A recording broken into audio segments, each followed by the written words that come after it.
science delusion is the belief that science already understands the nature of reality in principle, leaving only the details to be filled in.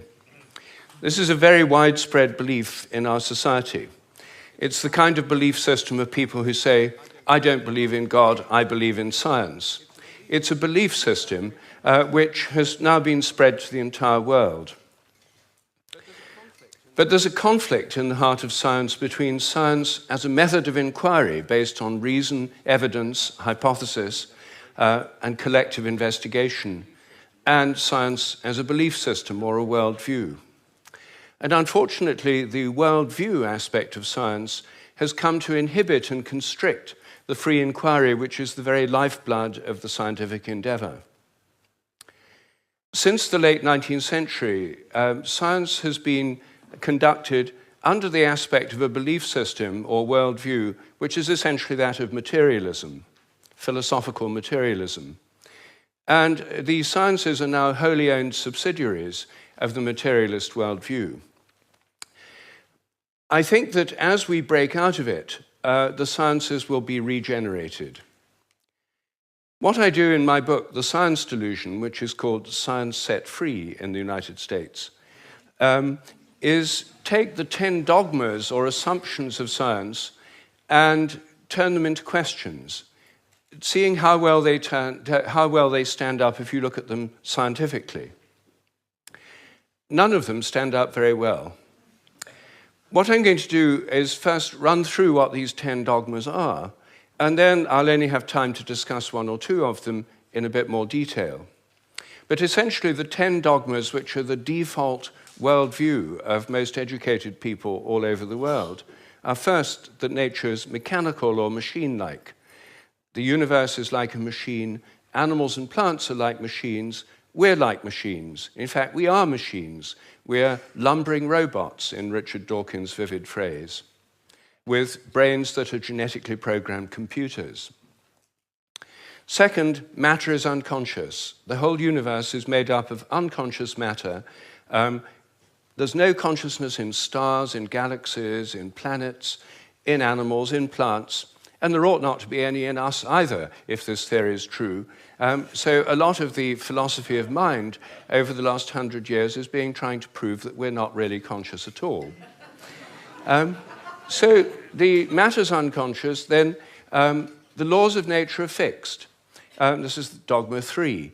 The laws of nature are the same now as they were at the time of the Big Bang, and they'll be the same forever. Not just the laws, but the constants of nature are fixed, which is why they're called constants. Dogma 4, the total amount of matter and energy is always the same. It never changes in total quantity, except at the moment of the Big Bang, when it all sprang into existence from nowhere in a single instant. The 5th dogma is that nature is purposeless. There are no purposes in all nature, and the evolutionary process has no purpose or direction. Dogma 6, biological heredity is material. Everything you inherit is in your genes, or in epigenetic modifications of the genes, or in cytoplasmic inheritance. It's material. Dogma 7, memories are stored inside your brain as material traces. Somehow everything you remember is in your brain in modified nerve endings, phosphorylated proteins. No one knows how it works, but nevertheless, almost everyone in the scientific world believes it must be in the brain. Dogma 8, your mind is inside your head. All your consciousness is the activity of your brain and nothing more. Dogma 9, which follows from dogma 8, psychic phenomena like telepathy are impossible. Your thoughts and intentions cannot have any effect at a distance because your mind's inside your head. Therefore, all the apparent evidence for telepathy and other psychic phenomena is illusory. People believe these things happen, but it's just because they don't know enough about statistics, or they're deceived by coincidences, or it's wishful thinking. And dogma 10, mechanistic medicine is the only kind that really works. That's why governments only fund research into mechanistic medicine and ignore complementary and alternative therapies. Those can't possibly really work because they're not mechanistic. They may appear to work because people would have got better anyway, or because of the placebo effect. But the only kind that really works is mechanistic medicine.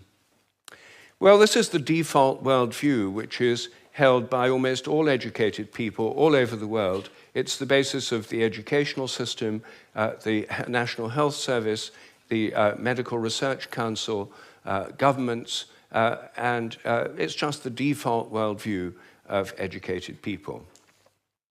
But I think every one of these dogmas is very, very questionable. And when you look at it, they fall apart.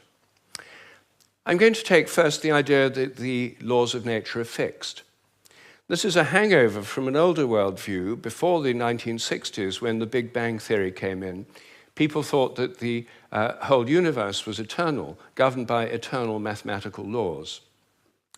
When the Big Bang came in, then that assumption continued, even though the Big Bang revealed a universe that's radically evolutionary, about 14 billion years old, growing and developing and evolving for 14 billion years, growing and cooling, and more structures and patterns appear within it.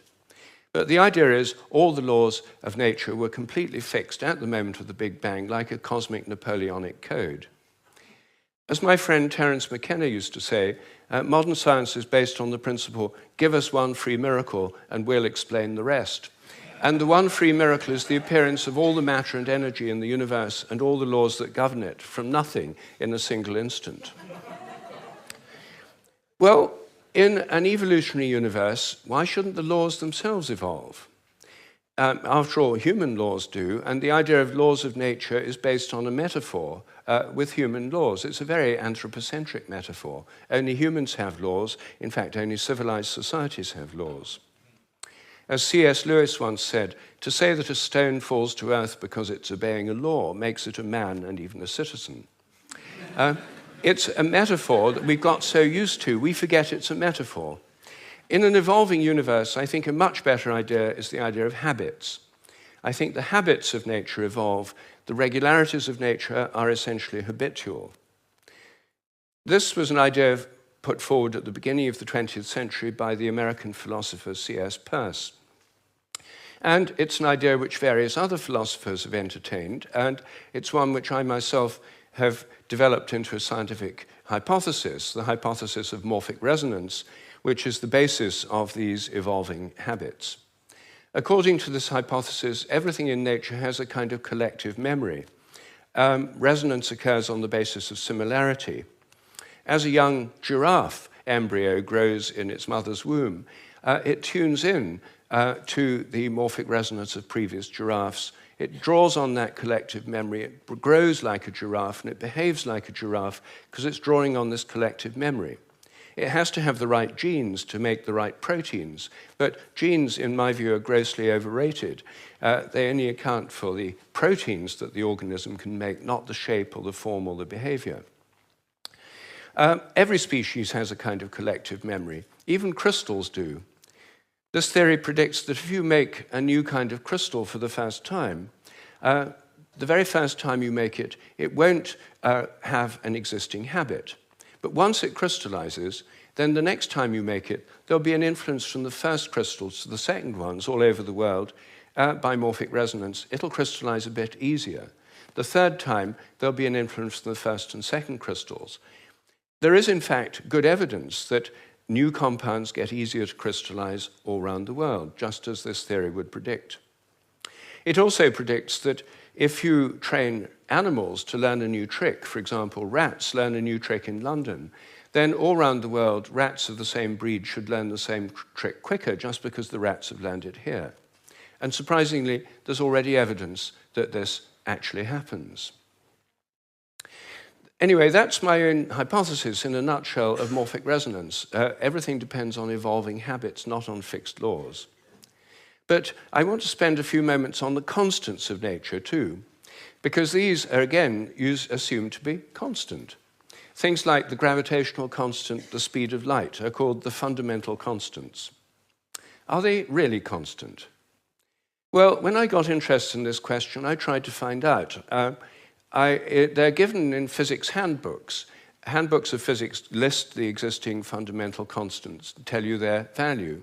But I wanted to see if they'd changed, so I got the old volumes of physical handbooks. I went to the Patent Office Library here in London, and they're the only place I could find that kept the old volumes. Normally people throw them away when the new values come out. They throw away the old ones. When I did this, I found that the speed of light dropped between 1928 and 1945 by about 20 kilometers per second. It's a huge drop because they're given with errors of only fractions of decimal points of error. And yet, all over the world, it dropped, and they were all getting values very similar to each other with tiny errors. And then in 1945, it went up, 48, it went up again.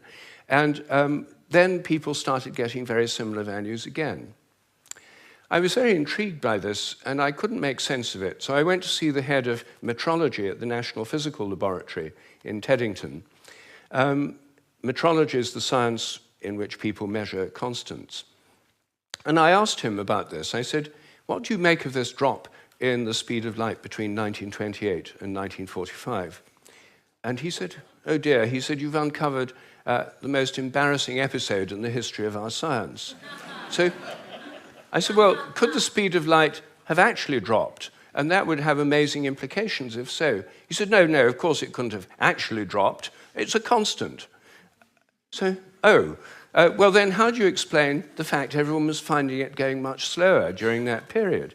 Is it because they were fudging their results to get what they thought other people should be getting, and the whole thing was just produced in the minds of physicists? We don't like to use the word fudge. I said, well, what do you prefer? He said, well, we prefer to call it intellectual phase locking.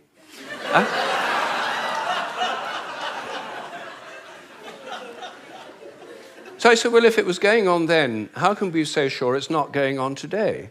And that the present values are produced by intellectual phase locking. And he said, oh, we know that's not the case. I said, how do we know? He said, we've solved the problem. And I said, well, how? He said, well, we fixed the speed of light by definition in 1972. So I said, but it might still change. He said, yes, but we'd never know it because we've defined the meter in terms of the speed of light. So the units had changed with it. So he looked very pleased about that. They'd fixed that problem. But I said, well, then what about big G? The gravitational constant, known in the trade as big G, is written with a capital G, Newton's universal gravitational constant. That's varied by more than 1.3% in recent years. And it seems to vary from place to place and from time to time. And he said, oh, well, those are just errors. And unfortunately, there are quite big errors with big G. So I said, well, what if it's really changing? I mean, perhaps it is really changing. And then I looked at how they do it. What happens is they measure it in different labs. They get different values on different days, and then they average them. And then other labs around the world do the same, and they come out usually with a rather different average. And then the International Committee on Metrology meets every 10 years or so and average the ones from labs around the world to come up with the value of big G. But what if G were actually fluctuating? What if it changed? There's already evidence, actually, that it changes throughout the day and throughout the year. What if the Earth, as it moves through the galactic environment, went through patches of dark matter or other environmental factors that could alter it? Maybe they all change together. What if these errors are going up together and down together? For more than 10 years, I've been trying to persuade metrologists to look at the raw data. In fact, I'm now trying to persuade them to put it online on the internet with the dates and the actual measurements and see if they're correlated, to see if they're all up at one time, all down at another. If so, they might be fluctuating together, and that would tell us something very, very interesting. But no one has done this. They haven't done it because G is a constant. There's no point looking for changes. You see, here's a very simple example of where a dogmatic assumption actually inhibits inquiry. I myself think that the constants may vary quite considerably, well, within narrow limits, but they may all be varying. And I think the day will come when scientific journals like Nature have a weekly report on the constants, like stock market reports in newspapers. You know, this week, big G was slightly up, the charge on the electron was down, the speed of light held steady, and so on. That's one area, just one area where I think thinking less dogmatically could open things up. One of the biggest areas is the nature of the mind. This is the most unsolved problem, as Graham just said, that science simply can't deal with the fact we're conscious. And it can't deal with the fact that our thoughts don't seem to be inside our brains. Our experiences don't all seem to be inside our brain. Your image of me now doesn't seem to be inside your brain, yet the official view is there's a little Rupert somewhere inside your head, and everything else in this room is inside your head. Your experience is inside your brain. I'm suggesting actually that vision involves an outward projection of images. What you're seeing is in your mind, but not inside your head. Our minds are extended beyond our brains in the simplest act of perception. I think that we project out the images we're seeing, and these images touch what we're looking at. If I look at you from behind, you don't know I'm there. Could I affect you? Could you feel my gaze? There's a great deal of evidence that people can. The sense of being stared at is an extremely common experience, and recent experimental research suggests it's real. Animals seem to have it too. I think it probably evolved in the context of predator-prey relationships. Prey animals that could feel the gaze of a predator would survive better than those that couldn't. This would lead to a whole new way of thinking about ecological relationships between predators and prey, also about the extent of our minds. If we look at distant stars, I think our minds reach out in a sense to touch those stars and literally extend out over astronomical distances. They're not just inside our heads. Now, it may seem astonishing that this is a topic of debate in the 21st century. We know so little about our own minds that where our images are is a hot topic of debate within consciousness studies right now. I don't have time to deal with any more of these dogmas, but every single one of them is questionable. If one questions it, new forms of research, new possibilities open up.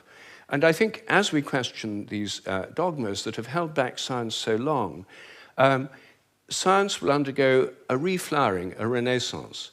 I'm a total believer in the importance of science. I've spent my whole life as a research scientist, my whole career. But I think by moving beyond these dogmas, it can be regenerated. Once again, it can become interesting and, I hope, life-affirming. Thank you.